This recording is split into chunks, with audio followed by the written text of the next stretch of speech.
Municipal ఎన్నికల్లో కీలక ఘట్టం ముగిసింది. ఈ ఎన్నికల 2996 వార్డులకు గాను 20,313 మంది నామినేషన్లు దాఖలు చేసే పరిశీలన తర్వాత 19,694 నామినేషన్లకు చేరింది.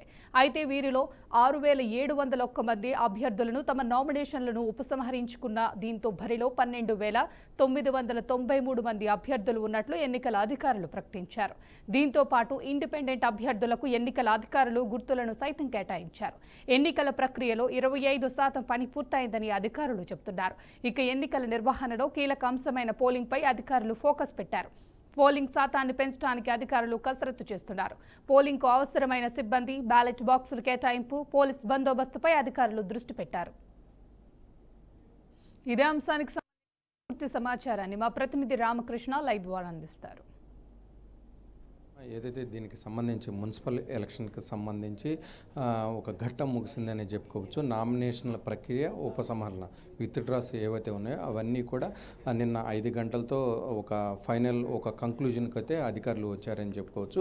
మొత్తం మీద ఏదైతే 116 మున్సిపాలిటీలు, 7 కార్పొరేషన్లకు సంబంధించి కూడా దాదాపుగా 12,993 మంది దీనికి సంబంధించి పోటీలో ఉన్నారు. ఇప్పటికీ మొత్తం కూడా దాదాపుగా వీటి మొత్తానికి సంబంధించి 20,000కి పైగా నామినేషన్లు వచ్చినాయి.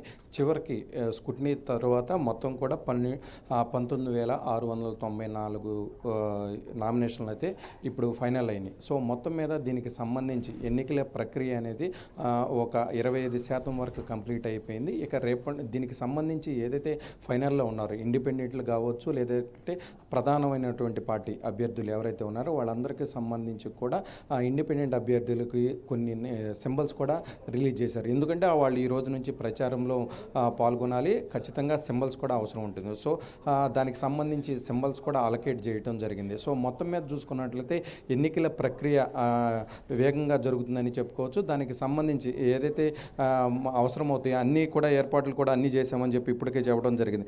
దీనికి సంబంధించి మొత్తం కూడా 2,996 వార్డులకు గాను ఏదైతే నంబర్ ఆఫ్ పోలింగ్ స్టేషన్స్ ఉంటాయో దాదాపుగా 8,203 పోలింగ్ స్టేషన్లు గుర్తించారు. సో వీటన్నిటికీ కూడా తగిన చర్యలు అయితే ఇప్పటికే తీసుకున్నారు. సో బ్యాలెట్ బాక్స్ ద్వారా దీనికి సంబంధించి ఈసారి మున్సిపల్ ఎలక్షన్ ఓటింగ్ జరుగుతుంది. ఖచ్చితంగా దీనికి సంబంధించి బ్యాలెట్లో నోటా ఓటు కూడా ఉంటుంది. సో దీనికి సంబంధించి 8,203 పోలింగ్ స్టేషన్తో పాటు బ్యాలెట్ పేపర్స్ బాక్సెస్ కూడా ఏర్పాటు చేశారు. 16,000కి పైగా 16,031 బ్యాలెట్ బాక్సులు ఏర్పాటు చేశారు.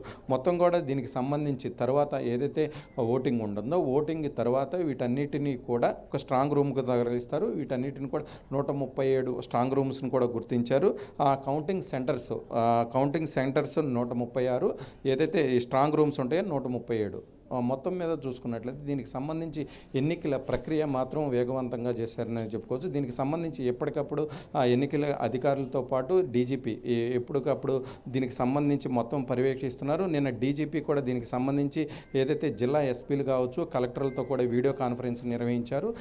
ఎవరైతే ఓటు హక్కు వినియోగించుకోవాలనుకుంటున్నారో వాళ్ళందరికీ కూడా స్వేచ్ఛగా దానికి సంబంధించి అన్ని ఏర్పాట్లు చేయాలి. ఎలాంటి అసాంఘిక సంఘటనలు చోటు చేసుకోకుండా ఎన్నికల ప్రక్రియ అనేది పూర్తవ్వాలని చెప్పేసి డీజీపీ శివధర్ రెడ్డి కూడా దీనికి సంబంధించి ఒక క్లారిటీ అయితే జిల్లా కలెక్టర్లకు అందరికి కూడా ఎస్పీలకి లేదంటే దీనికి సంబంధించి కమిషనర్లు ఎవరైతే ఉంటారో వాళ్ళందరికీ కూడా దిశానిర్దేశం చేశారని చెప్పుకోవచ్చు. సో మొత్తం మీద చూసుకున్నట్లయితే మా 3 ప్రధానమైనటువంటి పార్టీలు సంబంధించి కూడా ఏదైతే నామినేషన్లు అయిపోయిన తర్వాత ఎన్నికల ప్రచారంలో పాల్గొన్నారని చెప్పుకోవచ్చు. పాల్గొంటున్నారు కూడా. ఏదైతే కాంగ్రెస్ పార్టీ ఉందో కాంగ్రెస్ పార్టీ అయితే ఎవరు కూడా ఏదైతే మున్సిపల్ ఎలక్షన్స్ జరుగుతున్న పరిధిలో ఎమ్మెల్యేలు ఎవరైతే ఉంటారో వాళ్ళందరూ కూడా హైదరాబాద్ ఎవరు రావడానికి వీలేదు. మున్సిపల్ ఎలక్షన్ తర్వాత రిజల్ట్ వచ్చిన తర్వాత 16వ తారీఖు మేయరు, డిప్యూటీ మేయర్ ఎన్నిక ఉంటుంది. అప్పటి వరకు కూడా ఎవరు కూడా హైదరాబాద్ రావద్దు, అందరూ కూడా నియోజకవర్గ పరిధిలోనే ఉండాలి. ఏదైతే మున్సిపల్ ఎలక్షన్కి కావాల్సినటువంటి ఏర్పాట్లు ఏదైతే ఉంటాయో కార్యకర్తలు అన్నీ చూసుకోవాలి. ప్రచారం మాత్రం భారీ స్థాయిలో చేయాలని కాంగ్రెస్ పార్టీ నిర్ణయం చేసింది. సో దానిలో భాగంగానే అందరూ కూడా ఎవరు కూడా జీహెచ్ఎంసీ హైదరాబాద్ ఎవరు వచ్చిన పరిస్థితి అయితే లేదు. సో ఇంకో పక్క మరో కోణం ఏదైతే ఉందో కొంతమంది 10 మంది వరకు బీఆర్ఎస్ పార్టీ నుంచి కాంగ్రెస్ పార్టీలో జాయిన్ అయ్యారు. సో వాళ్ళకి కొంత ఇబ్బందికరంగా ఉంది. కొన్ని చోట్ల రెబల్స్ బెడదైతే ఉంది. సో కొన్ని చోట్ల ఏదైతే స్థానికంగా ఉన్నటువంటి ఎమ్మెల్యే అభ్యర్థి 2023లో కాంగ్రెస్ పార్టీ నుంచి పోటీ చేసిన అభ్యర్థి ఎవరైతే ఉన్నారో ఇప్పుడు కొత్తగా జాయిన్ అయినటువంటి వాళ్ళు ఎవరైతే ఉన్నారో సో ఇద్దరి మధ్య కొంత సఖ్యత లేకపోవడం వల్ల కొన్ని చోట్ల అయితే ఇబ్బందులు తలెత్తినాయి.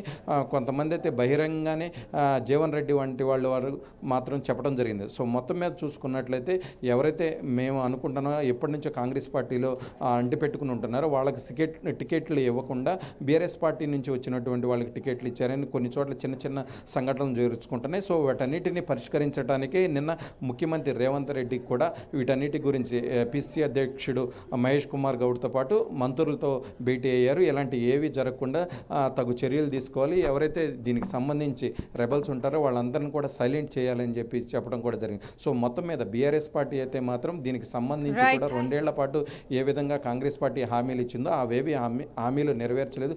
ఖచ్చితంగా నియోజకవర్గ స్థాయిలో రూట్ లెవెల్లో బలంగా తీసుకెళ్లాలని చెప్పి బీఆర్ఎస్ పార్టీ కూడా భావిస్తుంది. శ్రేయవర్మ. Thank you Ramakrishna. Thanks for the update.